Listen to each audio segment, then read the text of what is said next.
Candidates, get ready for the dictation.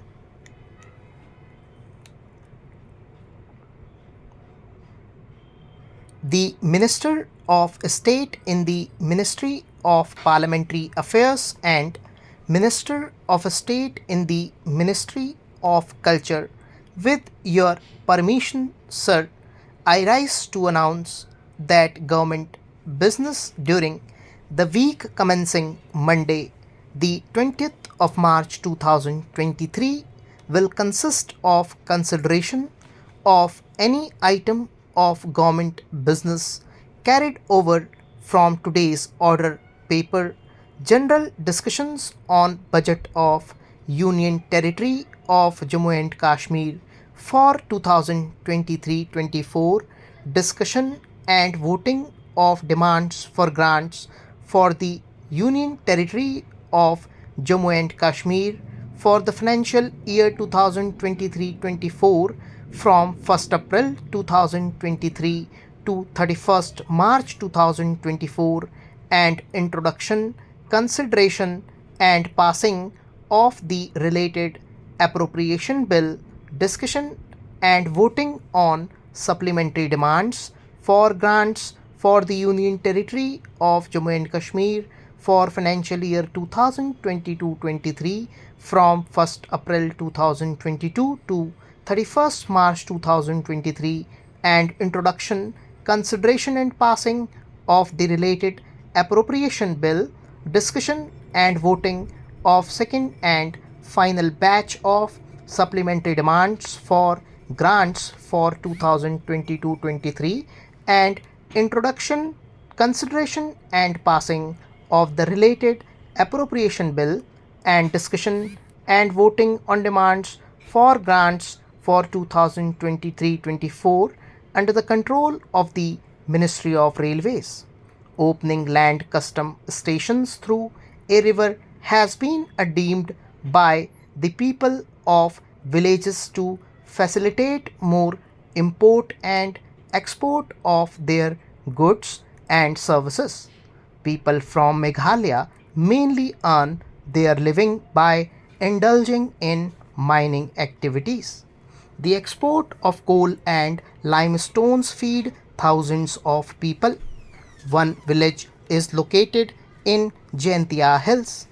It is the most suitable place to open land customs station through the river, which can be best used to export limestone and coal, including other items, between India and Bangladesh. Therefore, I demand the opening of land custom station in the village through river.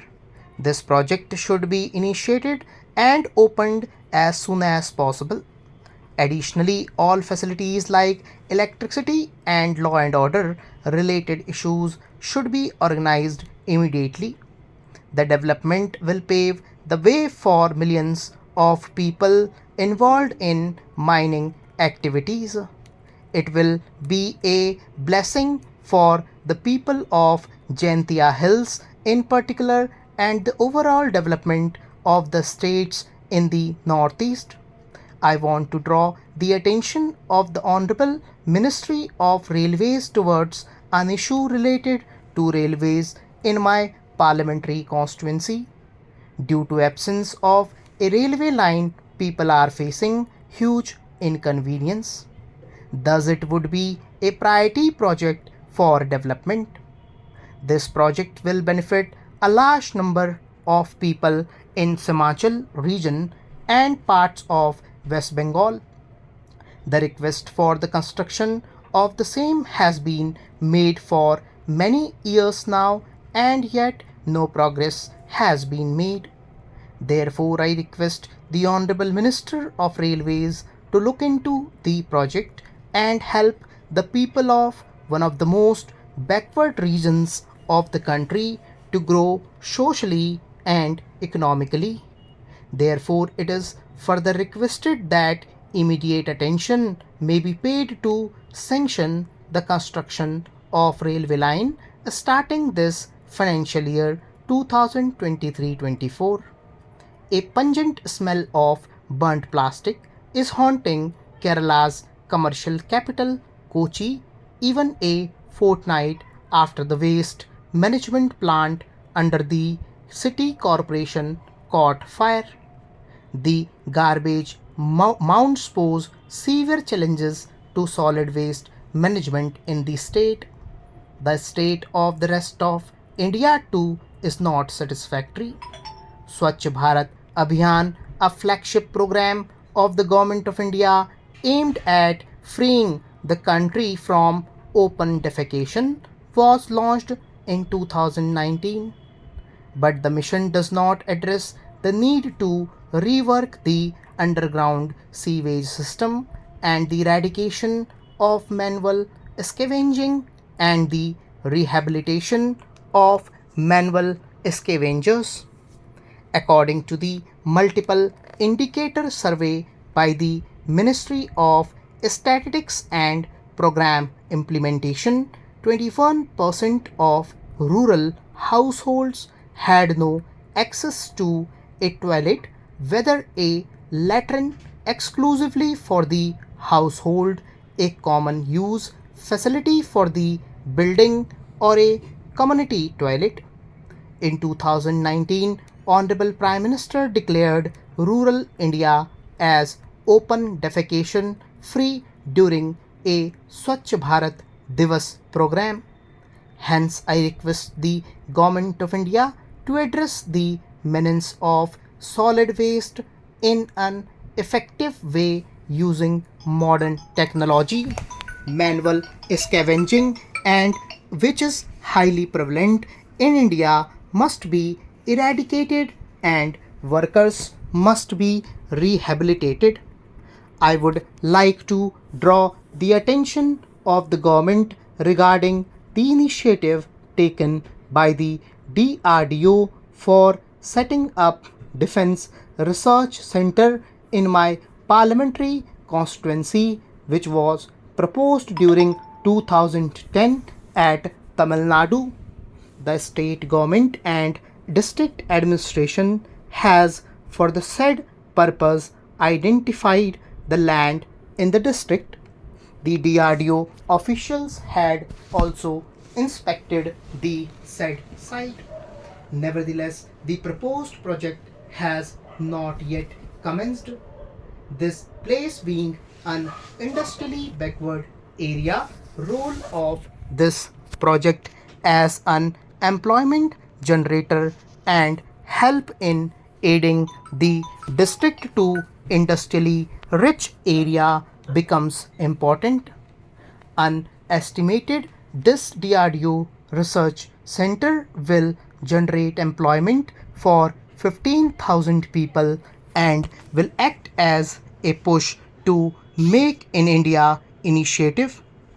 I would therefore urge upon the Honorable Minister of Defence to direct the DRDO to forthwith commence the work towards expediting the proposed project and commence the research center for betterment of district.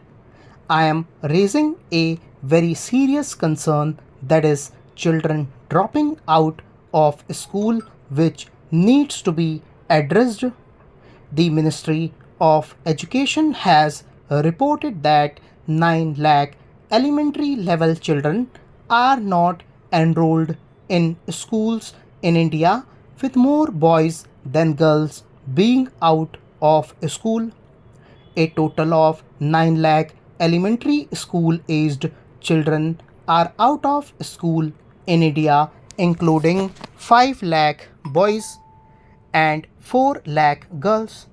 Uttar Pradesh has the highest number of out of school children at 3 lakhs, followed by Bihar at 1 lakh and Gujarat at 1 lakh.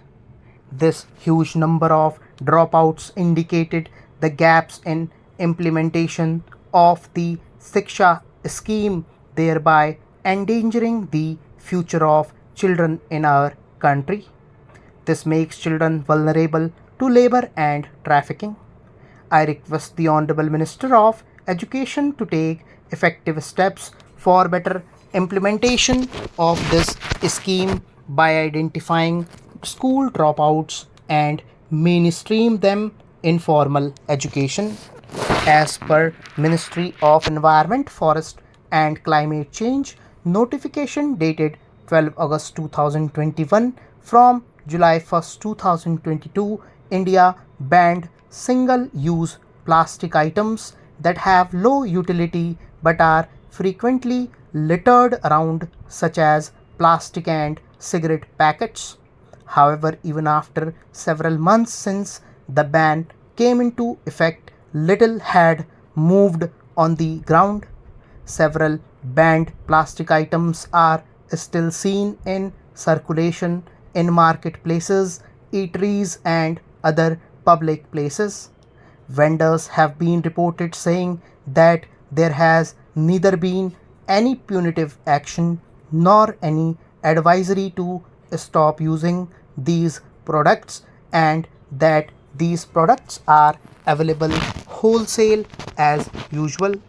The continuing usage of these plastic items is contributing to 3 million tons of plastic generated in India annually, a majority of which stays uncollected, resulting in population of our ecosystem.